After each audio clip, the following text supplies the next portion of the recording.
ప్రపంచం అంతం కాబోతుంది, మళ్ళీ జలప్రళయం రాబోతుంది అంటూ జలప్రళయం నుండి ప్రజలను కాపాడడానికి ఏకంగా 4 పెద్ద పెద్ద ఓడలను నిర్మిస్తున్నాడు. ఈ విషయం సోషల్ మీడియాలో వేగంగా వ్యాపిస్తోంది. ఇంతగా వైరల్ అవుతున్న ఆ వ్యక్తి పేరు ఇబో నోవా.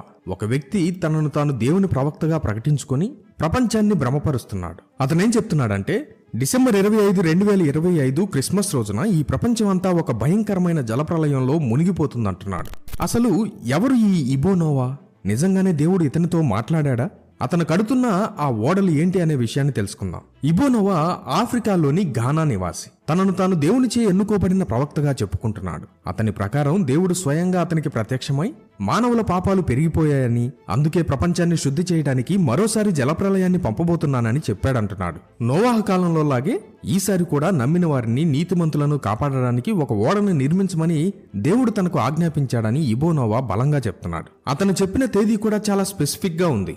డిసెంబర్ 25, 2025. క్రిస్మస్ రోజునే ప్రపంచం అంతమవుతుందని చెప్పడం చాలా మందిని ఆశ్చర్యానికి గురిచేస్తోంది. ఈ ప్రళయం నుండి తప్పించుకోవడానికి ఏకైక మార్గం ఈ ఓడలేనని, నమ్మిన వాళ్ళు తనతో పాటు ఓడలోకి రావచ్చని అతను పిలుపునిస్తున్నాడు. అతను గోనెపట్టు కట్టుకుని నిర్మిస్తున్న ఈ ఓడల నిర్మాణం ఇప్పటికే మొదలైంది. సోషల్ మీడియాలో వైరల్ అవుతున్న వీడియోలలో చెక్కతో ఒక భారీ ఓడ ఆకారాలు ఉన్న వీడియోలు మనం చూడొచ్చు. దీన్ని సపోర్ట్ చేస్తూ చాలా మంది 2 వర్గాలుగా వాదించుకుంటున్నారు. ఒక వర్గం వారు ఇబో నోవాను గుడ్డిగా నమ్మేస్తున్నారు. దేవుడు తన సేవకులతో మాట్లాడతాడు, ఇది నిజమే కావచ్చు, ప్రపంచంలో పాపం పెరిగిపోయింది, ప్రళయం రావటం ఖాయం, ఇబో నోవా ప్రవక్త, మేము నీతో పాటు ఓడలోకి వస్తామంటూ కామెంట్లు పెడుతున్నారు.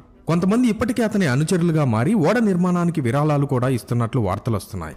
మరోవైపు విమర్శకుల సంఖ్య కూడా తక్కువేమీ లేదు. ఇదంతా డబ్బు సంపాదించడానికి ఒక పెద్ద స్కామ్. బైబిల్ ప్రకారం దేవుడు మళ్లీ జలప్రళయంతో ప్రపంచాన్ని నాశనం చేయనని వాగ్దానం చేశాడు కదా. ఇంద్రధనస్సు దానికే గుర్తు. క్రిస్మస్ లాంటి సంతోషకరమైన పండుగ రోజున ఇలాంటి భయాన్ని సృష్టించడం తప్పు. ఇతను ఒక ఫేక్ ప్రవక్త, పబ్లిసిటీ కోసం పాకులాడుతున్నాడు అంటూ తీవ్రంగా విమర్శిస్తున్నారు. మనం బైబిల్ ప్రకారం చూస్తే ఆదికాండము 9వ అధ్యాయంలో జలప్రళయం తర్వాత దేవుడు నోవాహుతో ఒక నిబంధన చేశాడు. భూమిని నాశనం చేయడానికి ఇకపై జలప్రళయం రాదు, దీనికి గుర్తుగా నేను మేఘంలో నా ఇంద్రధనస్సును ఉంచుతున్నాను అని దేవుడు వాగ్దానం చేశాడు. ఈ వాగ్దానం ప్రకారం ప్రపంచాన్నే నాశనం చేసేంత పెద్ద జలప్రళయం మళ్లీ రాకూడదు. ఈ ఒక్క పాయింట్తోనే చాలా మంది ఇబో నోవా ప్రవచనాన్ని కొట్టిపారేస్తున్నారు. ఇక అన్నిటికంటే విడ్డూరమైన విషయం ఏంటంటే, అతను మొత్తం 10 ఓడలు కడతానంటున్నాడు. ప్రతి ఓడలో 3 అంతస్తులుంటాయి. ఒక్కో ఓడలో 600 మిలియన్ల మంది, అంటే 60 కోట్ల మంది పడతారట.